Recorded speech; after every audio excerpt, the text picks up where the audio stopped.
Hi, my name is Shay McNeil, and welcome to my Plan for School Improvement 5 Effective School Leadership Traits for Principals. As your new school improvement coach, I want to work with you on setting a precedence of effective school improvement leadership traits. The 5 important school leadership traits that we're going to focus on today are going to be instructional leadership, shared visions, cultivation of teacher leadership, data-driven approaches, and collaborative measures throughout the school.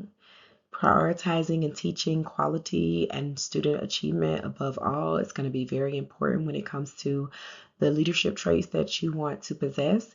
So we're going to strategize and kind of do this incrementally. Some of the plans that we're going to work out are going to just be based on research information and strategies that have been proven to work over time.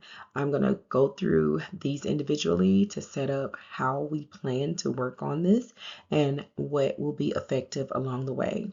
Knowing also that you must lead by example. So, as a first year principal with more experience on the operational matters, we want to move that more over into an instructional agenda. The plan that I propose for you has all these things in mind.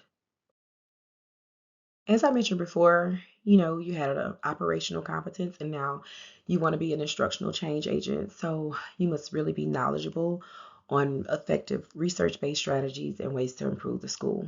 With consistency and low performance for the school that you're in now and inheriting that, we must set a precedence of structured norms and things that will help you with data-driven approaches to acquire the buy-in and feedback that we're going to need that's necessary for you to complete your job.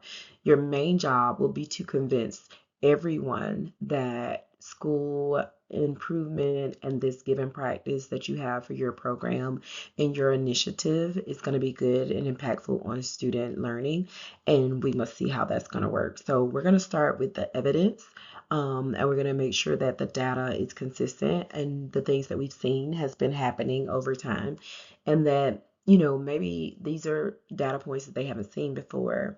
um, Oftentimes principals have information that a lot of people aren't privy to, but we're going to be very transparent in that information, and you have to get really well versed in curriculum knowledge and provide these structured norms for this opportunity that's presented to you. And so we're going to prioritize teaching quality above and student achievement above all else. And so over time, we're really going to get involved with curriculum and the norms and the structures that help provide this opportunity for instructional leadership. And so we're going to look for those connections between data and teacher development.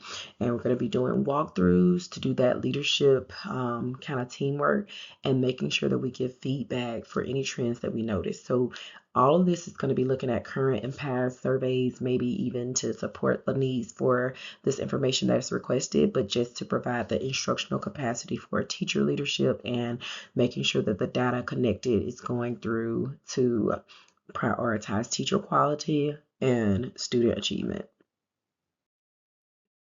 Another effective strategy that we're going to be using is we're going to maintain shared visions. We're going to be making sure that this plan unites the staff around the new vision that we've created, and it's a vision that's lived daily and not just on the walls posted somewhere.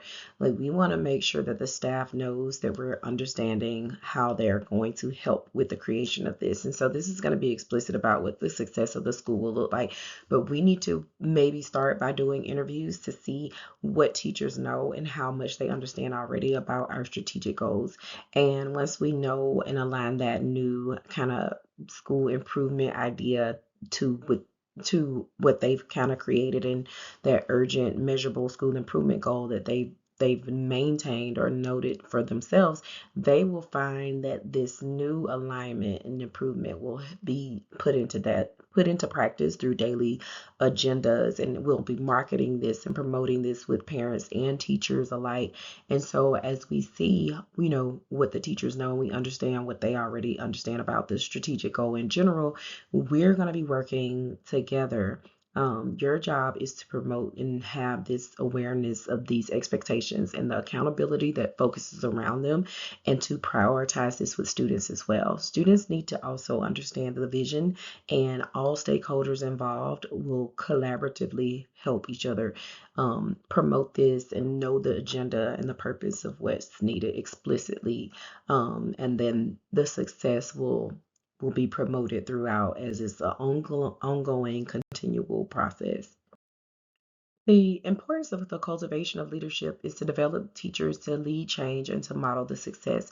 And we are hopefully, at a stage where we're going to be developing teams that are required to progress along the way as far as teacher capacity and growth. You cannot go at this alone. It is going to be important that we foster trust and develop leaders who are competent throughout the process, and quality training provided as well that's going to give a high impact to that educational teacher capacity. As a new educator in a low performing school, one of the bigger things that we're going to need to do is plan to gather data through a lot of informal methods to observe past trends. And we're going to use this evidence to guide all of our decisions. And any interventions that are needed are going to be based on formative assessments or any kind of qualitative or quantitative data that we've taken. And so as this trending information comes through, we're going to base all of our abilities to decide what happens next on the numbers. It's going to be all about being driven with data and that competency of knowing how to analyze data. Even importantly, too, to have teachers know how to analyze and unpack that data, whether it's in a meeting of collaborative teams where they know how to analyze the data, that the meetings are not just compliance based, but they're actually meaningful and impactful, because the information that is revealed is helpful in intervention strategies. And so these are need based on trending information, and that's overall for the school. So data is going to be very important. One of the challenges of being new is that a lot of people may feel ineffectiveness is a problem. And so, ineffective leadership can have negative impacts on school outcomes and any type of connections that may go on. But collaboratively working with the teachers is going to be helpful, because we're doing a lot of this because research states that collaboration and things of this matter and this magnitude work. You're going to have stakeholders with parents, teachers, any district leaders or policies, and try to maintain and establish that team structure. So, creating structured teamwork focused on student learning and solutions that will come as a result is going to be another highly effective strategy of teacher and principal leadership.